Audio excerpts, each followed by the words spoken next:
آپ جب بھی قرآن ایک اللہ کی ایسی کتاب ہے کہ آپ جب تک نیت نہ کریں نا کہ میں اس کو پڑھنا ہے کس مقصد کے لیے، اس وقت تک قرآن سے آپ کو ہدایت نہیں ملتی۔ نیت ہدایت ضروری ہے۔ اچھا، مثلاً آپ قرآن سے یہ کہیں کہ میں قرآن سے علم لینا چاہتا ہوں، ہو سکتا ہے قرآن آپ کو علم دے دے، ہدایت نہ دے۔ آپ کہیں میں قرآن سے ثواب لینا چاہتا ہوں، ہو سکتا ہے ثواب مل جائے، آپ کو ہدایت نہ ملے۔ زبردست۔ ہو سکتا ہے آپ کہیں کہ میں قرآن سے شفا لینا چاہتا ہوں، ہو سکتا ہے یہ شفا دے دے، ہدایت نہ دے۔ اس کی وجہ ہے، اس کی وجہ یہ ہے کہ اللہ کریم نے اپنی صفت یہ بیان فرمائی ہے کہ انا عند ظن عبدی بی، صحیح، میں اپنے بندے کے ساتھ اس کے گمان کے مطابق معاملہ کرتا ہوں۔ بالکل صحیح۔ اب کوئی شخص اللہ کے بارے میں گمان کرتا ہو کہ اللہ تعالیٰ میری نہیں سنتا، اب حالانکہ اللہ سنتا ہے، جی جی تو اللہ تعالیٰ اس کی نہیں سنتا جی، جس نے گمان یہ کیا کہ اللہ میری نہیں سنتا، صحیح، اور جس نے اللہ کے بارے میں گمان کیا کہ اللہ میری سنتا ہے تو اس کا خیال، اس کا اجیب دعوت الداعی، اس کا اعلان ہے، صحیح، اجیب دعوت الداعی اذا دعان، میں تو ہر شخص کی پکارنے والے کی پکار صرف سنتا نہیں، جواب بھی دیتا ہوں۔ صحیح۔ لہذا اس کا مطلب یہ ہے کہ جو ناقدرہ ہوتا ہے، جو اللہ تعالیٰ کے بارے میں گمان لمیٹڈ رکھتا ہے، اس کے ساتھ اللہ تعالیٰ بھی لمیٹڈ سلوک کرتا ہے۔ صحیح۔ اور جو علی کل شیء قدیر سمجھ کے اللہ تعالیٰ کے ساتھ گمان کرتا ہے تو اللہ تعالیٰ علی کل شیء قدیر۔ صحیح۔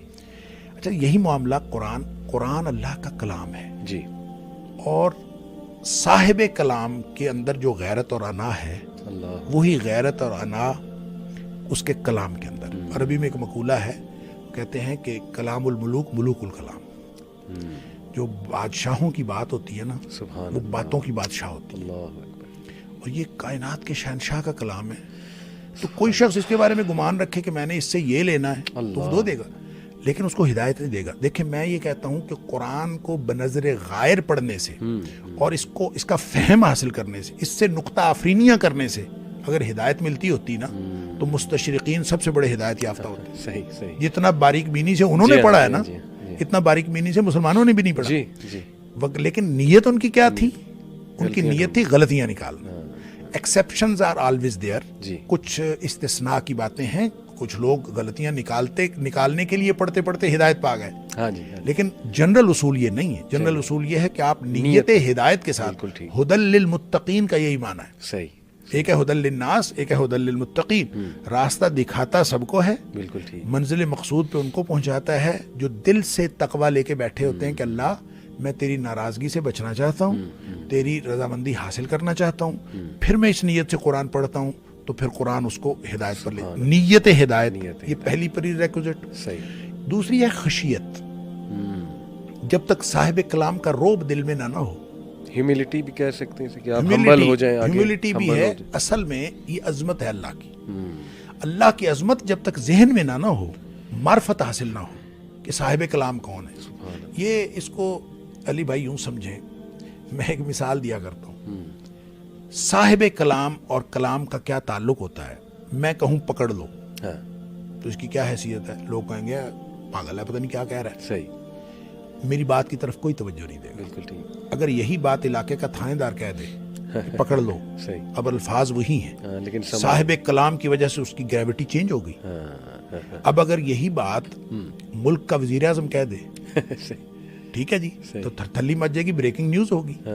تو کلام کا تعلق صاحب کلام سے ہوتا ہے۔ سبحان اللہ۔ لہذا قرآن نے یہ کہا ہے کہ تقشعر منہ جلود الذین یخشون ربہم، جن کے دلوں میں خشیت ہے نا، جی، ان کے رونگٹے کھڑے ہو جاتے ہیں۔ اللہ، اور خشیت کس کی؟ مالک کی۔ ان کو پتا ہو کس کا کلام پڑھنے جا رہا ہے۔ کیا بات ہے۔ لہٰذا جب تک مالک کی، خالق کی عظمت، صاحب کلام کی عظمت آپ کے دل میں نہیں ہوگی تو قرآن کو آپ ایک کتاب کے طور پر پڑھیں گے تو قرآن آپ کو ہدایت نہیں دیتا۔ اللہ، لہٰذا یہ بھی اسی طرح ایک فکری تجرد بہت ہی بڑی اور اہم پری ریکوزٹ ہے کہ آپ جب تک خالی ذہن ہو کے نہ پڑھیں نا،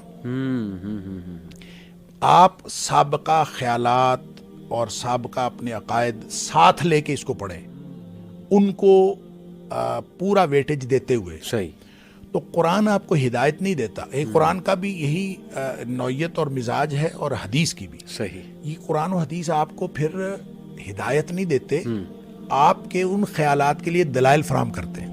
صحیح, کیونکہ آپ پہلی ایک اپروچ سے بیک آف مائنڈ میں ایک اپروچ لے کے آپ اپروچ پڑھتے لے ہیں, کر آ رہے ہیں. تو آپ کو صرف دلائل ملتے ہیں آپ کی اس اپروچ کے لیے, صحیح, ہدایت نہیں ملتی. بالکل ہدایت اگر لینی ہے تو آپ خالی ذہن ہو کے پڑھیں, سبحان اللہ, سابقہ خیالات سے بالکل نکل کے, بالکل تو ٹھیک, بالکل خالی ذہن ہو کے پڑھیں تو پھر آپ کو سے وگرنہ تو خیر.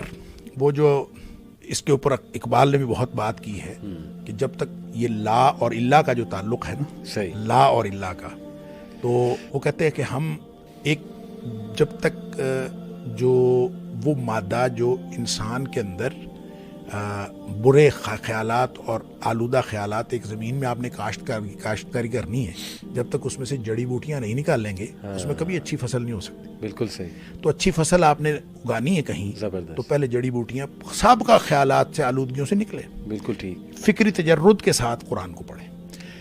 اسی طرح یہ قرآن عملی کتاب ہے, اس کو عمل ساتھ ساتھ جو جتنا پتا ہو عمل کرنا شروع کر دے. والذین جاہدوا فینا لنہدیہم سبلنا, بالکل ٹھیک, پھر اعتصام, اس کے ساتھ جڑ جائیں. ایسا نہیں ہے کہ اس کو آپ بالکل لا تعلق ہو کے پڑھیں. خیر یہ میں جلدی پوائنٹس اس لیے بتا رہا ہوں جی, کہ ان کی ہر ایک کی الگ الگ تفصیلات. صحیح, کہنے کی بات یہ ہے کہ جب تک انسان ان پری ریکوزٹس کے ساتھ قرآن کو نہیں پڑھتا, قرآن سے آپ ثواب لے سکتے ہیں, ہدایت نہیں لے سکتے. آپ قرآن سے علم لے سکتے ہیں, آپ فہم لے سکتے ہیں, آپ جو بھی لے سکتے ہیں. بالکل ٹھیک, دیکھیں قرآن کو پڑھنا ثواب ہے, ایک حرف پہ 10 نیکیاں ملتی ہیں, ثواب ہے. قرآن کو ترجمہ فہم حاصل کرنا ثواب ہے, بالکل ٹھیک, مقصد نہیں ہے. مقصد نہیں, مقصد وہ بڑا مقصد ہے کہ آپ نے ہدایت لینی ہے, ہدایت لینی, اس کے راستے میں آنے والی ساری چیزیں ثواب ہے. لیکن اگر آپ راستے کی کسی چیز کو مقصد بنا لیں گے تو پھر آپ اصل ہدایت تک, اصل ٹارگٹ تک نہیں پہنچ سکتے. جزاک اللہ شیخ, بہت کمپریہنسولی آپ نے ساری باتیں کی. میں تھوڑا سا سمرائز بھی کرتا ہوں. ایک سب سے پہلے آپ نے مقصد بتایا, اس کی تھیم بتائی, متشابہات کے بارے میں بڑے زبردست اصول آپ نے بتائے. پھر آپ نے یہ جو 5 ماشاءاللہ قرآن کو پڑھنے کے حوالے سے مینرز بتائے,